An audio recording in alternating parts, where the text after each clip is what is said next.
Thank you for your patience, and thank you for coming out this evening for this very special presentation, not only of the book, which you will find upstairs for sale, but of this survey and commemoration of the work of Antonio Rovaldi, who will be more formally introduced by my friend and colleague Vittorio Calabrese, who is the director of Magazzino Italian Art in Cold Spring, New York. So without further ado, please welcome Vittorio.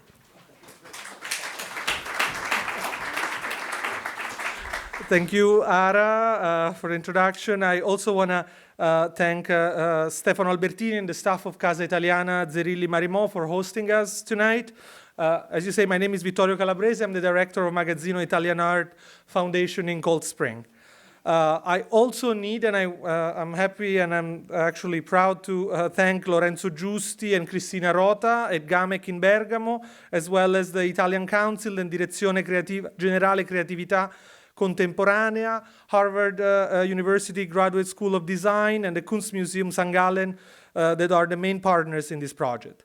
I also would like to thank Nancy Olnick and Giorgio Spanu that are here with us tonight, and Magazzino Italian Art Foundation's team for making the event possible.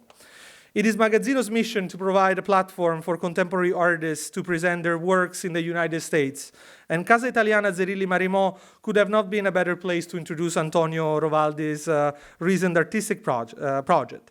The body of work he will discuss this evening makes up the second chapter in And Words from the Margins, New York City, that is currently on view at GAMeC in Bergamo. They just reopened, I guess, after the crisis of coronavirus. Hopefully you'll be able to see that soon traveling to Italy. The show was curated by the museum director Lorenzo Giusti, Professor Stephen Handel, that is here with us tonight, and the design critic Francesca Benedetto. The project is also accompanied by a book that is titled Sound of the Woodpecker Bill, New York City, which features a selection of Rovaldi's photographs, as well as a comprehensive maps by Francesca Benedetto and a series of essays. The book is for sale upstairs after the event if anyone is interested. Antonio was born in Parma in 1975 and currently lives and works in Milan on multimedia projects that include photography, video, sculpture and drawing, addressing themes and concepts related to the perception of place and landscape. Rovaldi studied art and photography with Hideyoshi Nagasawa and Mario Cresci. His work has been the subject of sole exhibition at the Hirshhorn Museum 2012, the Mann Museum in Nuoro, and has been featured in several group shows, including Give Me Yesterday at the Prada Foundation in Milan in 2016, and European Photography La Via Emilia, Roads, Journeys, and Borders, New Explorations in Reggio Emilia in 2016.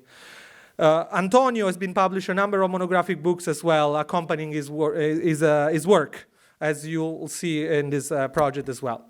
But I also want to thank Stephen Handel, visiting professor in landscape architecture at the Harvard University Graduate School of Design, for joining us tonight.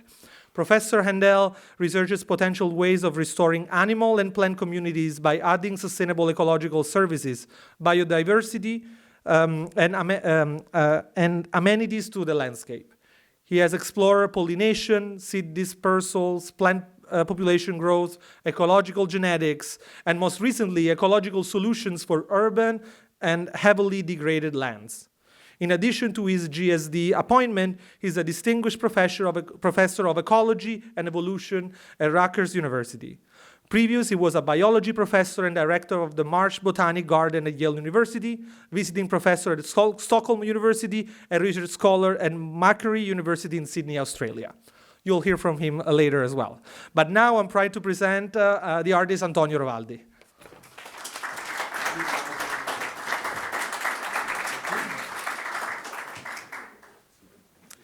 Hi everyone, and thank you so much for being here this evening. I'm gonna read with my Italian accent, so you must listen to me really carefully. I try to do my best.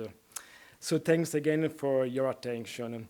I'm very happy to be here and to be back in New York City once again to present my latest book dedicated to none other than the city of New York, its margins and the waterfront of its 5 boroughs, traveled on foot between the spring of 2016 and the spring of 2018. First of all, my thanks, I'm going to repeat a few thanks. My thanks go to Magazzino Italiana, Giorgio Spano and Nancy Olnick, and Stefano Albertini, the director of the Casa Italiana Zerilli-Marimò, and Aran Merjam, associate professor of the Italian Studies, the director in undergraduate studies at the university, along with the GAMeC and his director Lorenzo Giusti, the GSD Department of Harvard in Boston, and the Museum San Gallen in Switzerland, and his director Lorenzo Benedetti. And thanks to Vittorio Calabrese for his introduction and for having curated this evening together with Eva Ron and Karolina Chorinowska. Thanks go to Francesca Benedetto, design critic and landscape architect of the GSD in Harvard, who created the maps in this book, The Sound of the Woodpecker Bill, and who thus created the contact with Stephen Handel, whom I met for the first time in May 2018 in Manhattan. Thanks a lot for being here, Stephen, once again, for your wonderful support. Then thanks to the writer Claudia Durastanti, which unfortunately she's not here this evening, who penned a biographical tale on the relationship between sound and the city at the end of the book, with the beautiful title, So Many Voices Make Up the Silence We Hear Now, and with other authors order their contribution for the book, Mario Maffi, Cecilia Canziani, Francesca Berardi, and Anna De Manicor from the filmmaking collective Zimmerfrei. Furthermore, I would like to thank my publishing house, Humble Books, which deals mainly with publication by artists who use photography as their expressive medium in relation to writing and travel diary keeping. And essentially, this book is simply the story of a long journey on foot around the edges of a city. This project, this book, speaks of a lesser-known New York, certainly a less iconic one.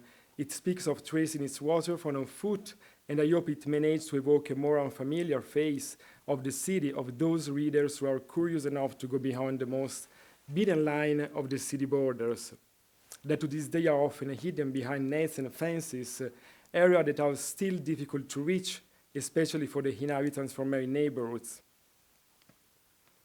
How may I explain the reason that drove me for almost 3 years to trace the entire profile of the 5 boroughs of New York City on foot, repeatedly for many times documented the current state of its waterfront in relation to my own artistic practice, involving me in a close dialogue between the photographic image and working around the city and the physical effort to recount the space that surrounds us. The really first reason were at the same time simple and empathic. I had spent various periods in New York between 2005 and 2016, and in the last period in which I lived in Harlem, I felt the need to see another city, to give a face to places that I had never really explored with great attention or continuity.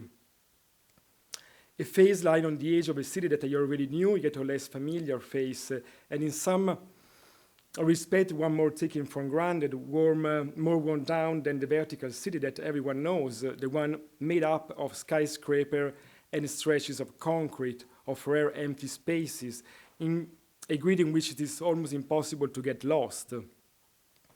Here to follow some images extrapolated from the book. This one was taken in Staten Island in 2018.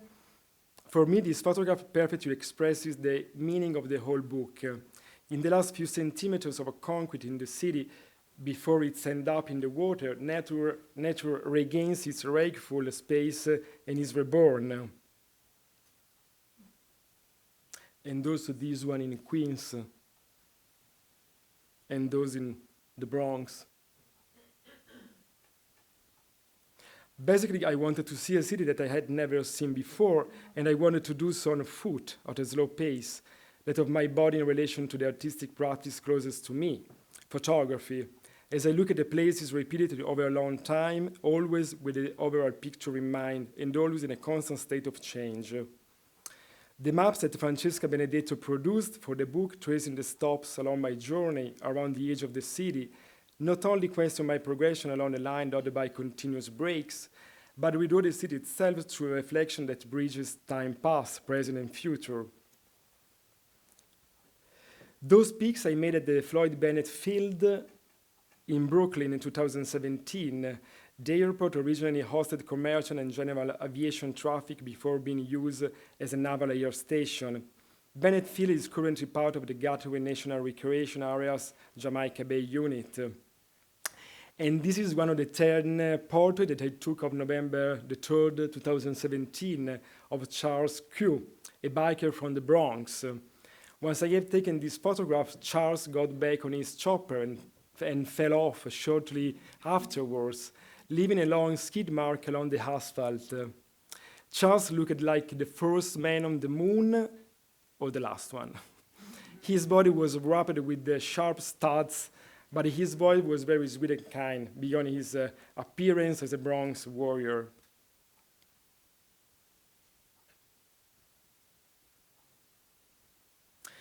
This book was more constantly referred to my biography, to my own places of origin, and always in relation to my presence within the city in question, New York.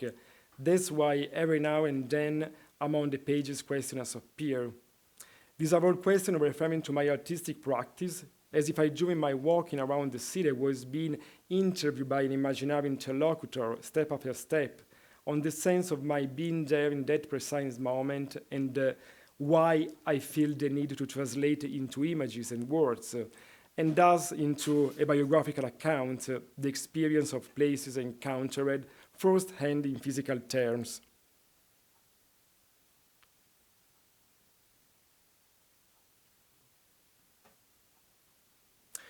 For me, going back to places means linking up to one's own origin, and in a certain sense, which I don't really know how to express in words, making peace with it.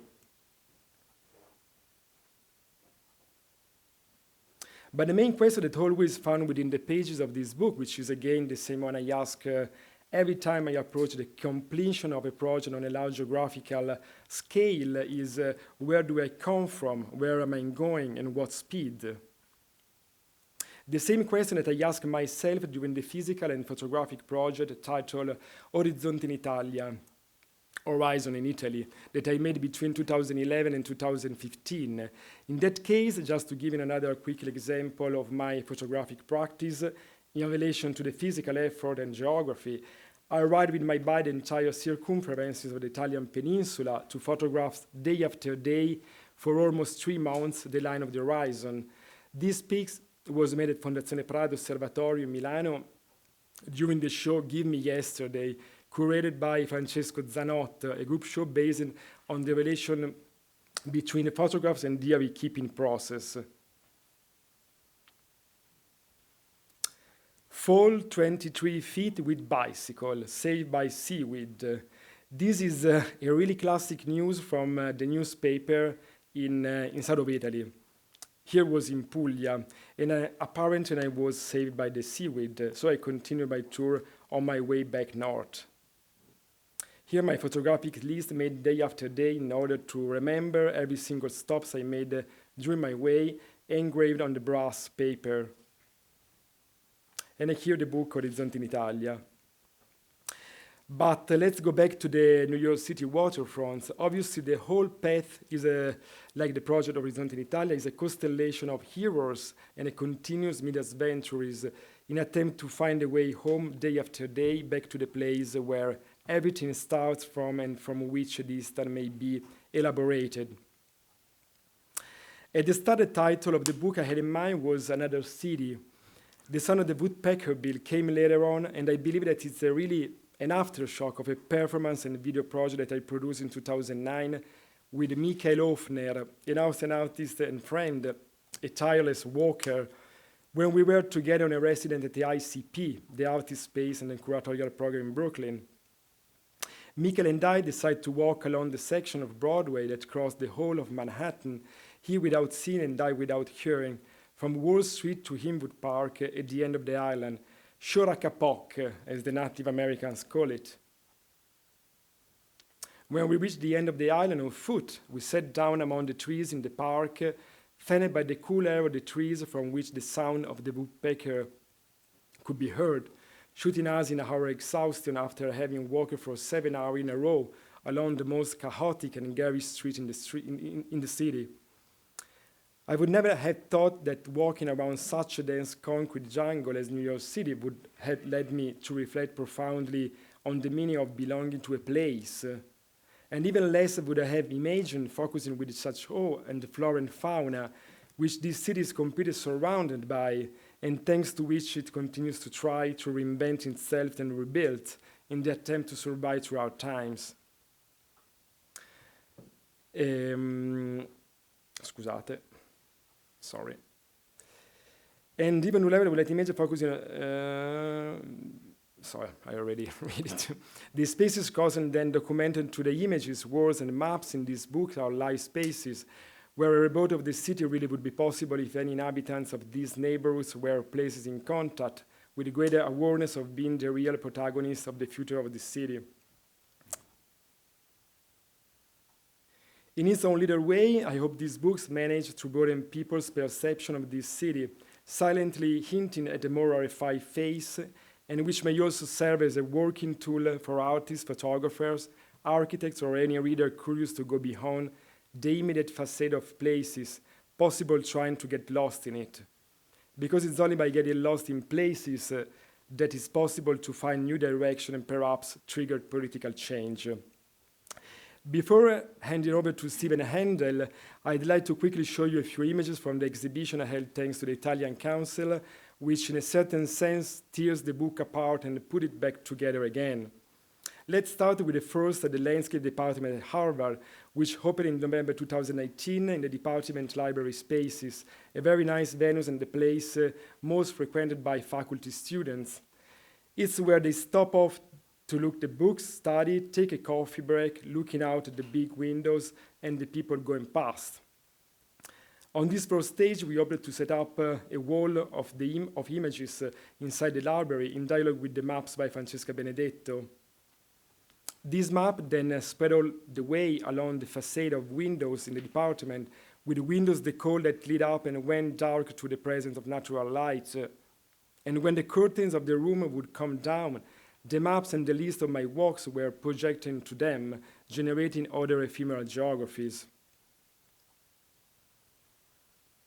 The dialogue with Francesca Benedetto and Stephen Handel was a continuous to and fro of images, thoughts, reflection, a constant rereading of a geography experienced some time before and then retraced thanks to the fundamental use of photography and drawing and pencil memories, of course. In the meantime, Stephen, along the beach of Jamaica Bay in Queens, was gathering for us the remains of strange animals called horseshoe crabs, also called as limulus, living fossils that wash up all along the American East Coast and beyond, and most of all around New York City. Constantly remind us that animal time is a geological time and that New York City, more than other human realities, generates constant reflections between a football present and a geological past. This strangely disposed is highly sought by the pharmaceutical companies because their body contain a liquid called blue blood, kind of close to a contrast liquid we use for our body, which highlights anomalies during the pharmaceutical experiments. And so it was that together with Stephen, we decided to set up an homage to the living fossil as the city that Stevens, as a child, was even picked up and used as a mask during his forays into the wilderness, like a living fossil of a rockaway himself.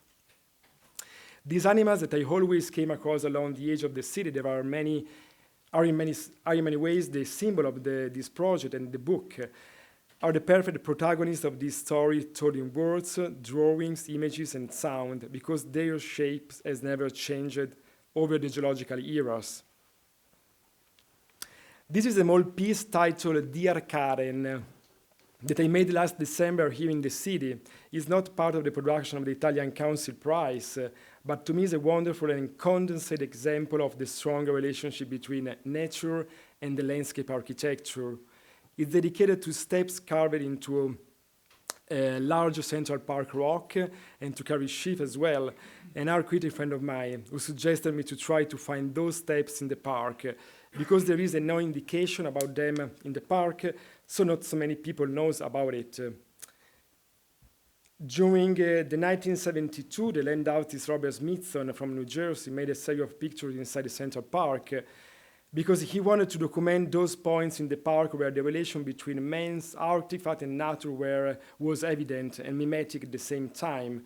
It's a very nice spot of the park because those steps, designed by the Frederick Olmsted, the landscape architect who made the Central Park, suggest a beautiful view of the city at the time. But even today, it works pretty well. If any of you want to try to find them, I suggest you to be really careful because that stone is, if it's wet, is very slippery.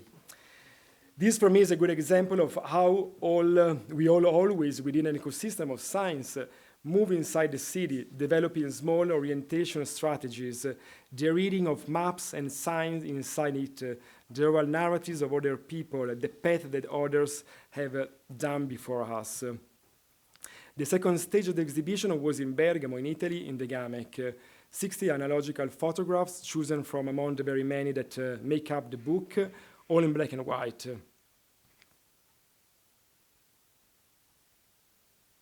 Again, in relation with the maps drawn by Francesca Benedetto. Here are some pics from this area.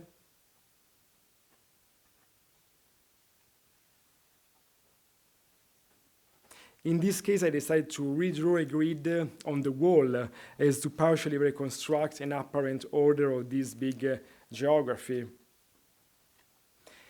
This is a picture that I'm very attached to. I took in the spring 2018 while I was walking along the beautiful beaches behind Verrazzano Bridge on the east side of the island.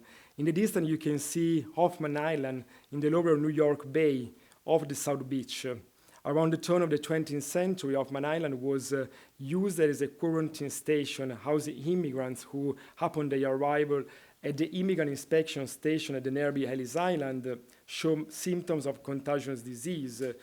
So we are never far away from the term of infection and quarantine of these days, above all in my city, Milano, but no panic. I applied to the hexagonal shape to the negative before printing the darkroom, and this is, to me, is a sort of connection between photography and mapping, and sometimes the need to write or draw over a picture. Then, in a close dialogue with the photographs on the walls, I produced two small bronze sculptures, one of the living fossil I was just talking about, and one on a computer keyboard that I came across on a beach on Staten Island, and turned into a sort of totemic godhead, both futurable and ancient at the same time. And then the sound installation titled 5 Walks, New York City, recount the margins through the use of sound recordings, reconstructing the geography of my journey through the reading of every single photographic stops made around the city, mixed up with many fields recorded along the city margins. Actually, it's a sort of an oral book divided into 5 chapters, one each boroughs. I'm going to give you a sort of a shorter abstract. March 28, 2016, 14:56 p.m. Between 203rd Street East and 199th Street and Harlem River. Tree on River and Goose, 3 shots. Film 8. March 28, 2016, 3:17 p.m., 179th Street and Harlem River Drive, Alexander Hamilton Bridge, 2 shots. March 28, 2016, 3:27 p.m., 164th Street and Harlem River Drive, net gate closed with tree, 1 shot. It is only by listening to the sound of the city, in my opinion, that the spaces and the landscape can be reinterpreted and architecture can be redesigned on the basis of the needs of its inhabitants. Sound is fundamental to understand spaces, and it's very effective in narrating of widespread geography, because sound is elastic, just like geography.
And now let me hand you Stephen Handel in his home New York. Thank you all very much, and thank you, New York City.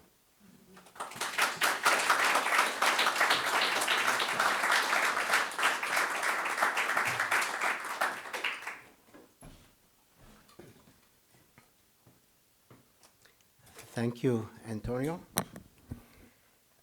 Antonio has shown us a way of seeing New York's edges, the end.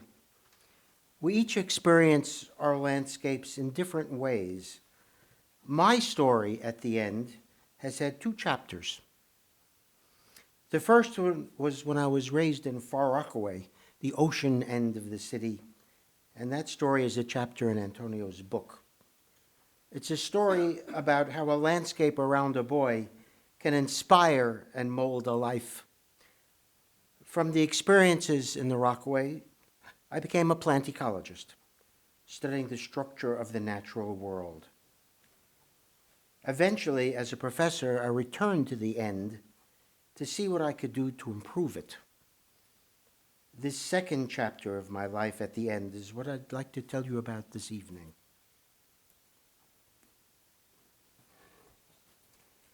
Once upon a time. This is a map of our city, Manhattan there on the right. I was drawn to the end in Staten Island, close to me on the left. This was once a salt marsh, and for hundreds of years it served the harbor of New York. Once upon a time, salt marshes were considered useless. They were wet, they were buggy, they were hot, they flooded twice a day. You couldn't build anything there. And since they were useless, in World War II, that bit of Fresh Kills in Staten Island was used by the city as a garbage dump. And almost all the garbage of New York was sent there. And the salt marsh was covered with our trash. Garbage was brought there by boat and by barge and by truck, up to 14,000 tons every day. And this continued through the 60s until mounds of garbage were built on that once salt marsh. In fact, Fresh Kills landfill is the biggest landfill in North America, and I've learned that it's the biggest human landform in the world. 4 mounds covering almost 2,000 acres. And the mounds are about 150 feet tall. So there's change at the edge from salt marsh to trash. That's me there on the left next to this giant shovel when the landfill was still being filled with our trash. It was like working in a Star Wars set. These kinds of shovels and the giant dump trucks that would take the trash from the barges up to the top of the still growing mounds. I'm standing here on top of one of the 4 mounds, looking out. Everything above the water is garbage. And look at that landscape. Industrial, tank farms, almost nothing alive. And I am a botanist. What am I doing here, I asked myself. Why am I not in the Panama's rainforest with my students? But of course, most people in the world live in cities.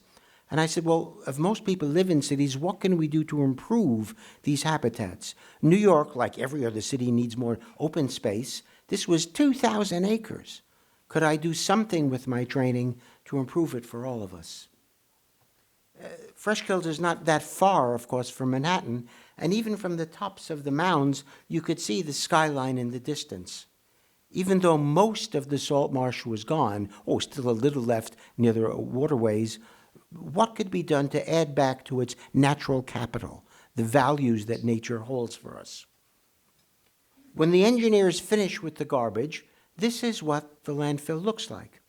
The garbage is covered by a cap, and then some soil so the cap doesn't dry out in the sun, and then some grass seed is blown on so the soil doesn't erode every time it rains. Fresh Kills is an engineering success, but it's an ecological disaster. The biodiversity here is about 2, some fescue grass, and you see some weeds in the front that have been blown in. And I asked myself, given my training in modern plant ecology, what could I do anything to improve this for us, not just for the birds and butterflies that wander through the city? Originally, the edges of New York City and Brooklyn, Manhattan, and elsewhere were a rich community, salt tolerant, because every once in a while you get saltwater flooding, of course, and the winds of the harbor always carry salt, and very few plants can tolerate this. Nowadays, the landfill, of course, has its rough beauty, but its engineering beauty, like this downslope to carry water off the landfill. They never want water to remain on the landfill. It might percolate through and carry toxins into the water. The mound there in the background is what happens. It's that grass, which is mowed constantly to make sure there's no erosion, and an occasional tree whose seeds are blown in to add a few bits of woody landscape on it. Nothing like the original edge of our city. The first question, of course, is what is my target? What sort of landscape could I try to restore into this giant mound of trash? I love this artwork from the New Yorker. It shows a poor fellow coming out of a subway stop. And what does he see? He sees the distant past, the landscape from the Carboniferous era, 100 million years ago. All these plants are extinct now, and we can't ever restore them to our world. So where should I look for the target of restoration of Freshkills landfill? We have literature of 100 years ago in New York, what used to live here. And we have quantitative scientific literature of 50 years ago, in detail, what species, what proportions lived here. What should I use for my model of what the future could be? We knew that some improvements of the edges were possible. I was also involved in a modest way with Brooklyn Bridge Park on the East River side of Brooklyn, you see here.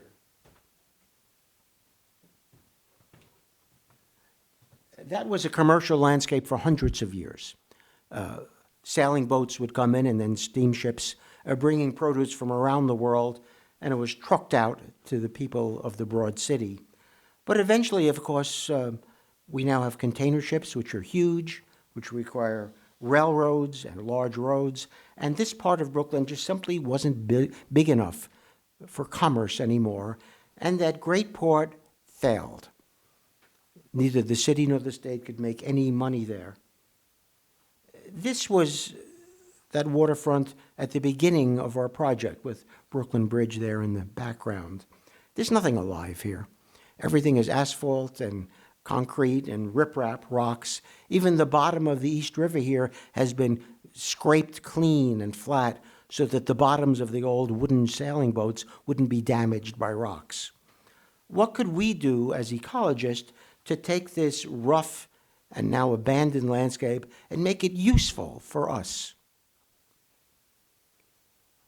This is Brooklyn Bridge Park today on that same bit of land with Brooklyn Bridge in the distance.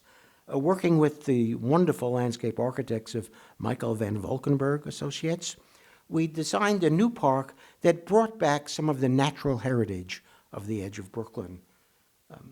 This is the park about 5 years after the first plantings went in.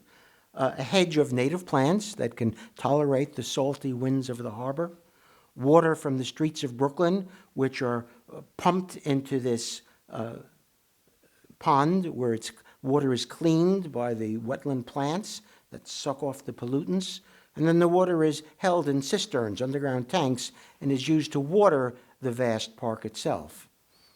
The park is a great success. Over 100,000 people every week come here in the warmer months, and it's a remnant, an example of what could be done to restore natural history to a place that was all hardscape built up by our engineers and industrialists. Any bit of natural history we bring back helps. This is a rendering from Regional Planning Association showing the whole metro area. You can see New York Harbor and Long Island and Manhattan in the middle. The little green specks are all we have left of nature, our parks and our small preserves. Restoration ecology, my field, asks, can we bring back more green specks to make the whole network resilient and last longer? Everything that's beige on this picture is us, our homes, our roads, our factories. Most of the landscape is people. But of course, these little green specks have enormous value for us in ecological services. The edge of our city is complex. It's not just seaweed, salt marsh, trees. Because the salt water goes up and down regularly, different kinds of plants live in different areas. Every few inches represents a different plant community. And this is the meat of academic plant ecology. Salt marsh, above that high marsh, which floods less, and then some shrubs that can tolerate having their roots covered by salt water, which is normally a poison to most plants, and then maritime shrub and maritime forest. Even though the soil is dry there, the winds are salty, and that's a stress for all these plants. But there are some species that can tolerate it. Could we bring back these zones, this layer cake of vegetation, to fresh kills? Many of the plants are beautiful, of course, as well as useful. The wildflowers of the edge and the woody plants. Look closely at this image. Most of these shrubs have fruits, fleshy fruits. And the biology here is that birds and small mammals come and eat up the fruits, wander away or fly away, and then the seeds come out. And new plants get established far from the original mother plant. It's just like you and I eating an apple and then taking the core with its seeds and throwing it out from the window of your Prius, or if you're from Milano, from your Ferrari. And I asked myself, well, Fresh Kills is derelict. It's just that empty grassland.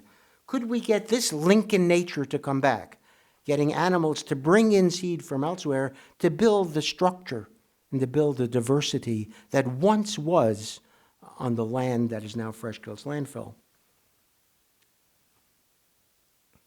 Of course, you don't have to pay these birds. It's a way of vegetating the land without causing a problem for the mayor's budget. And that was also in my mind. It's a natural process that continues year after year in nature to revegetate land. Would this be possible at the biggest landfill in North America? And this is what we did as a simple, very simple experiment. I and some of my students went to Fresh Kills, that vast grassland I showed you, and we put in little patches of native woody plants, asking, well, if we give some perches, can we get birds to come in? Birds are clever, of course. They don't come in and sit on the grass. Grass is very dangerous. There are cats, there are snakes, there's rats. Birds need a structure to land on and eventually to make their nests. So we put in these woody plants, and these are the ones we picked, all historic, native to the east coast of North America. You see them there listed on the left and the Latin names on the right for people who care about that. I'm a professor, I have to care about that. They all have fleshy fruit, as I showed you, and also they're plants that have the life history to make lots of fruits early when they're young. I didn't want to put in oaks where you have to wait 15 years for a few acorns to be made. I wanted to jumpstart the whole process with these species. We put out our plantings, and then we put at the base of the trees some simple canvas traps for the seeds to answer the question, would birds come? Would they drop seeds in from elsewhere? I had 65 traps, so that's about 20 by 30 feet in total area. That's about the size of the front half of this auditorium. And I said to myself, well, I hope we get some seeds. I mean, it's Fresh Kills landfill. Again, look at the broader setting there with the roads and the tank farms. The data was simply this, seeds that fell into the traps, and we would collect them every few years and identify them. And there's even guidebooks to seeds, as you do. You have them for leaves and for flowers. You can also find out what species produce these seeds. And again, I hoped we got a few hundred seeds. And in the first year, this is the result. We got over 14,000 seeds in my 65 traps. I was astonished. The first species named there, the first 5, I had not planted. These were seeds of species that had come in from somewhere in Staten Island, not with my initial plantings. And there were 14 others that had 700 some odd seeds, 14,000 seeds the first year. We put some of the traps out in the open grassland just as a curiosity, a control, if you will. And there we got just 14 seeds. Again, birds don't come to the grassland. It's dangerous. It's inappropriate. By putting in those few trees and shrubs, we made a target for them, and they came to the site. Where did the birds and seeds come from? Here I am standing on the landfill. They're still dumping behind me. You can see the trash that's been blown in. And at these little woodlands all around the landfill turned out to have enormous value. This is where the birds came from and the seeds, some also, I'm sure, from the residential zone on the other side of the street. These are small woodlots which have no legal status in New York City. It's not a wetland, they're not rare and endangered species. They can be cut down tomorrow to make another strip mall. And yet, of course, for the future of our city and its natural resources, these are landscapes of great value. And we have to find a way to express that to the city government.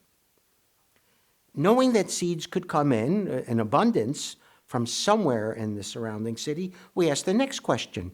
Well, when plants are growing on the landfill, would they themselves make seed? Would the flowers get pollinated and seeds start being produced by the plants? So we went out to our plants and just carefully watched. Would bees come to the flowers? And we recorded that and how abundantly. And then we said, how many flowers actually make seed? In fact, there was another optimistic finding. The same proportion of flowers made seed as natural populations of these plants in our city preserves. So we know that even though there was a vast landscape, bees would come in. My student who worked on this found over 65 species of bees coming in to this vast landfill, and they're all sort of interesting animals. They're not really dangerous, they're tiny things. And they service the flowers and create seeds for the next generation of plants that can enrich the living conditions on the site. Of course, you can encourage this in simple ways. We told the city engineers, look, you can just dump some soil of different types on top of the landfill. Cost almost nothing, of course.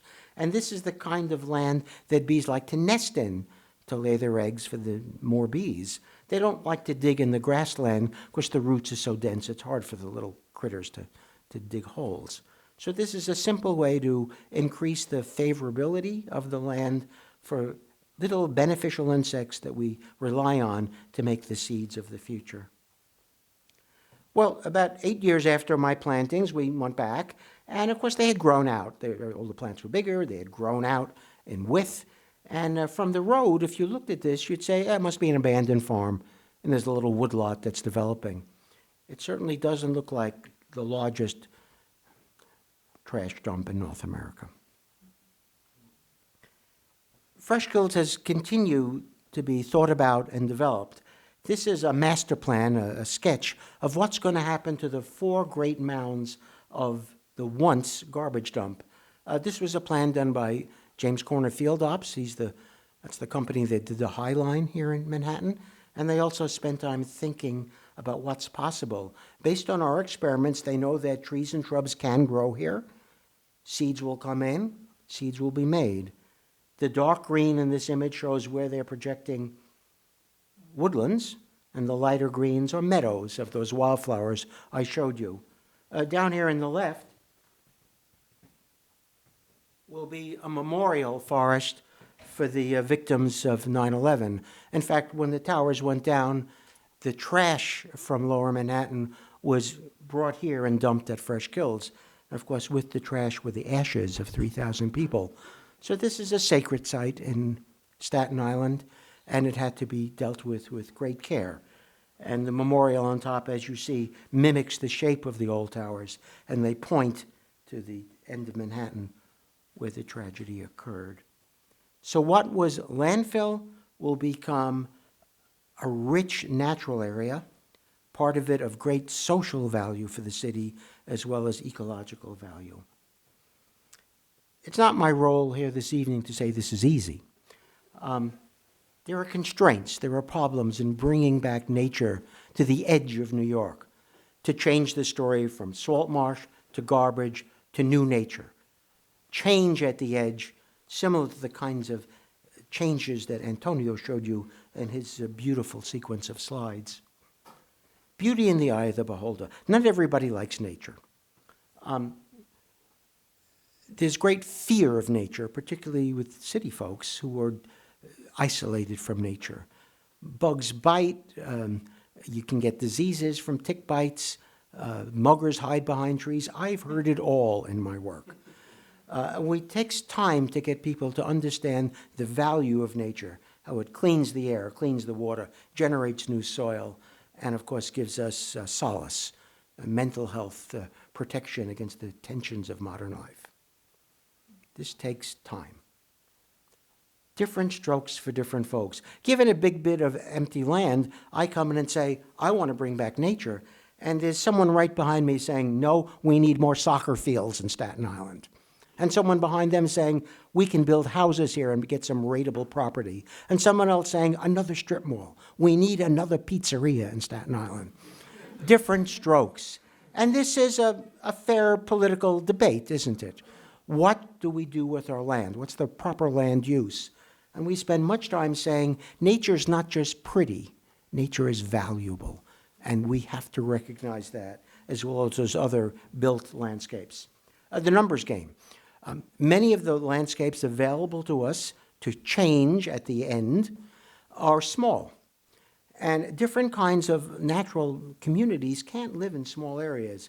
Certain birds need a big territory to find food to feed their young, and many plants need shade and moisture for their populations to succeed. And you can't get that in a skinny little strip that we often have for urban landscapes. I want to be alone, Greta Garbo's great quote. I can't tell you what it's like to be a small-town botanist like myself and go to a civil engineer who runs Fresh Kill and say, Phil, I have a great idea for you. I want you to change everything you've done at Fresh Kills to bring back wildflower meadows and habitat for bees. He looks at me and says, Stephen, leave me alone. I am overworked and underpaid, and I have 1,000 laws to deal with. You want me to change everything we do at Fresh Kills because you want to see more flowers? And bees. Who wants bees? They sting you. This is part of my life.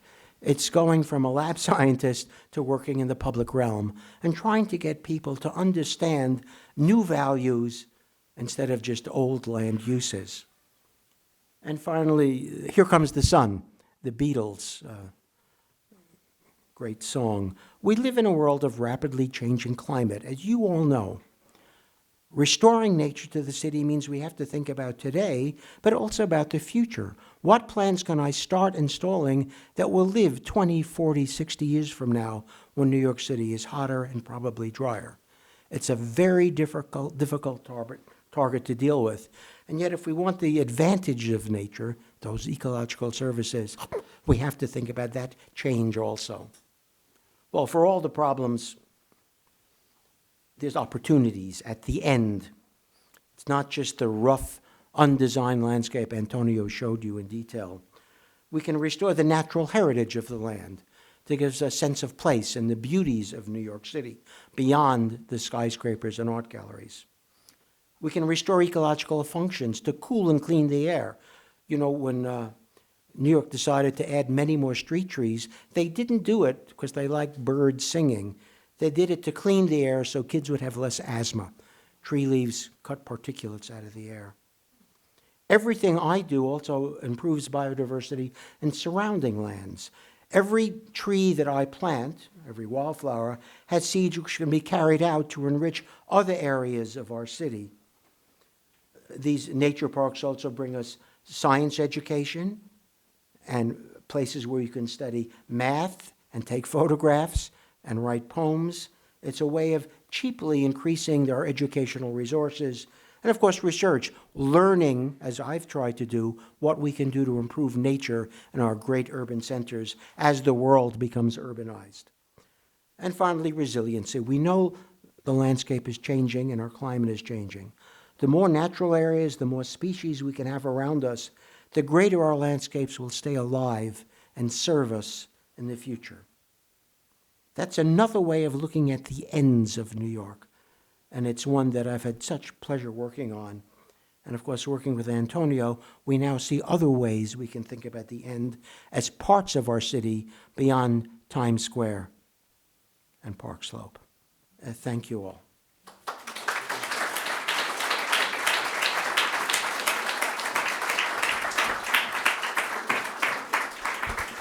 Thank you, Professor Handel. Thank you, Antonio. We're gonna take few questions from the public. I invite Antonio and the professor to join me here on stage.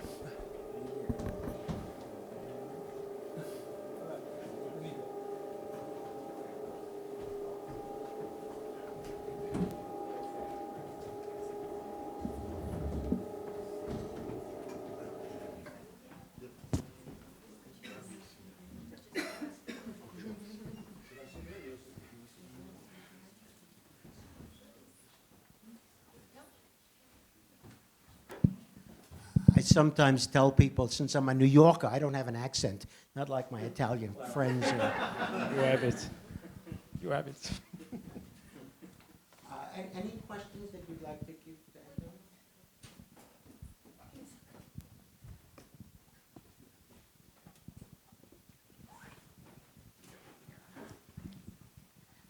Thank you very much for this inspiring presentation. I am trying to think how I can make this question not too long. You're here with an artist. It's an artist and a scientist, and I was just thinking of so many projects that artists did with nature since the 70s, and actually in this city we have many examples of that.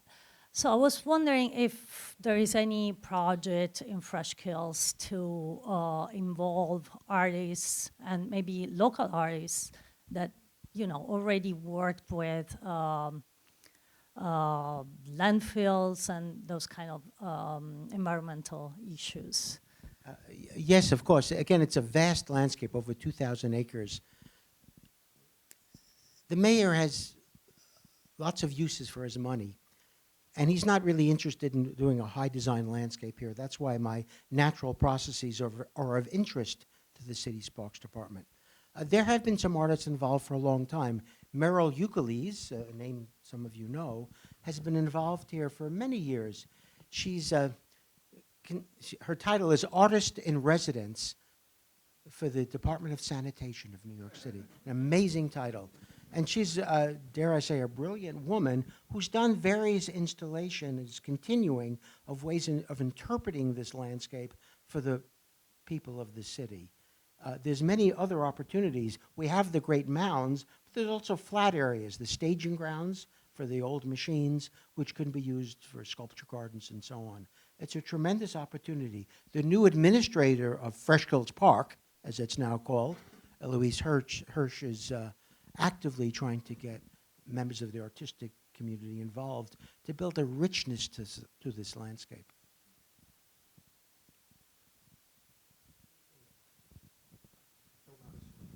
Thank you for your presentations. It's amazing to see how much has progressed. I grew up on Staten Island, so we called it the dump growing up, and not Fresh Kills. But I was wondering, it looks so amazing.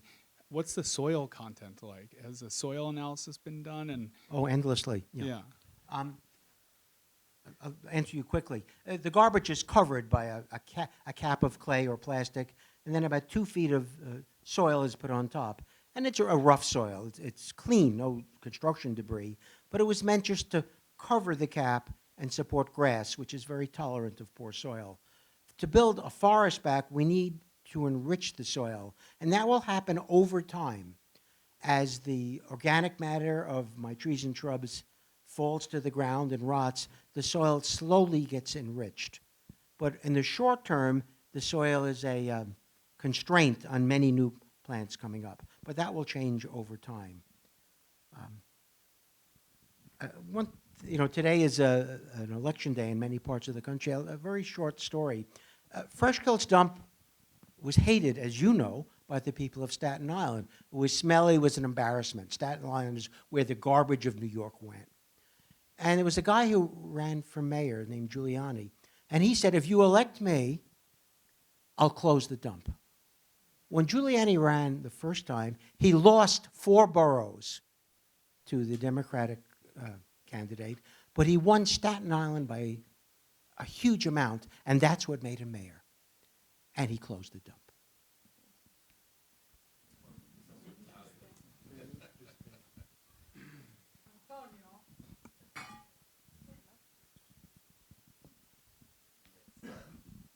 Antonio, congratulations on your work, but I understand this is a beginning of a path for you. Can you tell us what's next?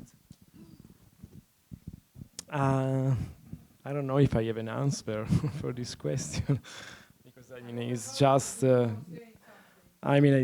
I'm still in this process of this work, and yeah, I have many thoughts in my mind in this period, but I think I need to take a break, because between projects we need empty spaces again. So probably the next project will be something about crossing the entire Alps in Italy, starting from the east side to the other side, and I think it will be probably, but I'm not sure yet, a sort of continuation of Horizonte in Italia, and but it's just an idea that is in my mind. I really would like to do something with connected with the idea of the crossing mountains and thinking about the figure of the father, which is a big topic, which I don't know how to express in words in this moment, but I really would like to do something that is a connection between walking, movement, physical effort, and the figure of the father, which is huge in terms of, and but it's still in my mind. And Thank you. This was just fascinating. And I just wanted to mention that Giorgio and I today were at a luncheon where the president of the Obama Foundation was speaking with a scientist, Dan Siegel, about climate change and all of this and how important it is. And in fact, they were saying that obviously you can see with the election and the voting today, the importance of climate change to the next generation, much more than the generation that we grew up with. It just wasn't in our minds. I guess we were busy ruining the environment. But they were, do you find, and in fact, our son, years ago already, did a urban farm in Brooklyn called Brooklyn Grange on the top of Very well known, yes. Yeah, so he was farming, looking at the skylight of Manhattan. It was quite incredible. But do you find with the younger generation getting involved with government, assuming these positions, that you have an easier time convincing politicians to get involved in this? The more people care about the living New York that we've seen in Antonio's work and my simple experiments, the easier it is to talk to elected officials who respond to people. The best ones do. The city is going to change enormously in the next few decades. The current expectation is that the sea, Jamaica Bay, the harbor, the waters will be 6 feet higher in the next 60 years. 6 feet, 2 meters. Plus storm surges. And there's a tremendous amount of effort. The mayor's office is doing a very good job in planning for this, how to protect Manhattan. What's going to happen to Jamaica Bay when the Rockaways, my home, go under the water and the waves start hitting the Belt Parkway? This will happen. This is not, the projections are clear. Many people care about this. We need a longer-term perspective for saving our city, literally. And it's sometimes hard because decisions are made with a very short focus and annual budgets rather than long-term. In fact, even in my work, I told some people, well, I'll do these plantings now, but can I come back in 10 years to bring in those plants that require shade in a rich soil? Reserve some of your money for 10 years from now. And they said, Stephen, are you crazy? We can't reserve money 10 years from now. That's new elected officials, new city budgets. Come back in 10 years, we'll talk more with whoever's here. So it's a difficult mesh of ecological process and political reality. And this is something we all struggle with. It was Bloomberg that gave a lot of support to the Brooklyn Grange when they started. Yeah, urban agriculture is, throughout the world, is becoming important and more regular. And of course, I stand up and say, you want urban ag? Great. Well, you need pollinators. Where are you going to get pollinators for your vegetable plants? You're not going to get them on the roofs of Park Slope. You're going to need some of these habitat areas for the bees to move out to for urban ag. And that's just ecological reality. It's a hard sell.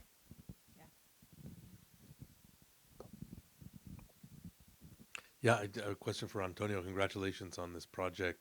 I'm curious about the literary inflections of your work. A lot of the images made me think of Calvino's Marcovaldo, which is a series of stories about this family's exploration of nature in the city, essentially. I mean, it's also a story of class, basically. People who are working class, who are not able to go to the countryside, but who nevertheless find pockets of nature in the city. And I wonder if, I mean, there is oftentimes a literary dimension to your works, their relationship to text, their the juxtaposition of more than one image. I mean, do you think about the narrative dimensions of photography when you're Wow, it's a wonderful question, above all because you mentioned one of my favorite authors, Italo Calvino. I was thinking more than Marcovaldo of, I do not remember the title, but anyway, yes, of course, all of my work is always connected with the literature, and that's why with the medium of photography, I use the sequencing and not instead of the singular pics, which doesn't make any sense for me. In that case, I'm not a real photographer, so I mix it up many medium like photography, sound, recording, and drawing sometimes. Not anymore, unfortunately. But yeah, of course, photography is the main medium. But I use it as more like a movie. That's why I feel the need to put all these elements together in order to create a sort of epic novel somehow. And of course, the sequences of picture are more close to the literature instead of the singular one, which is more maybe sometimes more powerful, sometimes not, depending. But of course, my work, which is always connected with somehow with the physical effort, that takes time a lot because analyze a big geography takes time. That's why this project was. It was doing like for 4 years, like to build a building somehow. Of course, with a different effort, but there's something close. You have to wait. You have to. So first of all, you have to walk or biking or doing the project. Then you have to put all the material together and create a sort of narration. Above all, this work was about a city, a complex city, which is like a sort of super iconic and the super stratification of thoughts and literature. And so was, of course, always a sort of a continuous low and fro with many other authors. I hope that there are something that I really like in my book, which is my introduction, because I put a list of the books that I read during my process, but I didn't. I put it on at the beginning, at the start, where the book started, not at the end, not as a bibliography. And to me, this way was a sort of a sort of demonstration to kind of follow a line of many authors that already did a piece of work about, in this case, about this city. So it's, yes, it's always connected with many different gazes. I've seen so many people look at Antonio's pictures and say, this is New York? This is New York? I had the pleasure of being raised in the Rockaways, and I looked at his pictures and I said, what's special about this? I've seen this every day of my life. But for many people, it's a completely new way of looking at New York To be City. honest, I was really surprised that I was really, when I walk every day for two years continuously, back and forth, and I was really kind of surprised that I was always alone. Of course, I saw many people during my way, of course, and I spoke with many people, and it was an amazing experience. But at the end, when the urban geography ends, I was all the time alone, and that's why the picture, most of the picture, looks without any person around. And I was really surprised because actually the waterfront is alive, and but the people, most of the people couldn't reach. The inhabitants couldn't reach their waterfront, and this is really kind of sad because they are the better place in the city to me. Amazing places. When I was in Staten Island, I was really surprised, above all on the west side of the island, which you cannot reach not with the subway, because the subway goes only on the east side. It was really, wow, it's amazing. And The horseshoe crab, the limulus, is almost an icon of this project. And they're in many places around the city, and abundant in Jamaica Bay and so on. And I like the limulus because it shows that ancient New York, natural New York, is still there. It's hidden, but it's still persisting for all the changes we make in the built landscape and the human elements of New York, from Native Americans to the Dutch and so on. Now, of course, New York is still mostly immigrants. More than half the people of the current New York City were not born in the United States. But the limulus is there, showing that the foundation of nature still exists. That's why I like that he uses it so much. Well, thank you so much. thank you all.